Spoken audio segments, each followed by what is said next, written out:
Alamil kubra lilquranil karim, na kwa Kiswahili ni mashindano makubwa zaidi ya Qur'ani tukufu ya mabara yote ulimwenguni.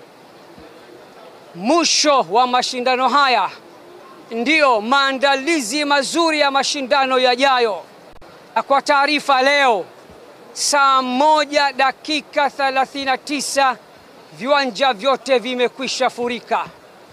Na namna mashindano ya mwaka huu yalivyobarikiwa, mvua ilipotokea hatujui, kumbe imekuja kupooza joto, kuonyesha ili jambo la haki. Mimi kama mwenyekiti wa haya mashindano nashukuru Watanzania wote kwa ushirikiano wao, kwa muitikio wao. Lau wasingelituitikia, haya yasingeitwa kuwa mashindano makubwa zaidi ya Qur'ani tukufu ya mabara yote ulimwenguni. Hatuna la kusema. Al-Hikma Foundation tuko vizuri na tunaendelea kulelewa na Mola wetu mlezi, na tegemeeni yajayo ya mwakani yatakuwa ni mazuri zaidi kuliko mwaka huu.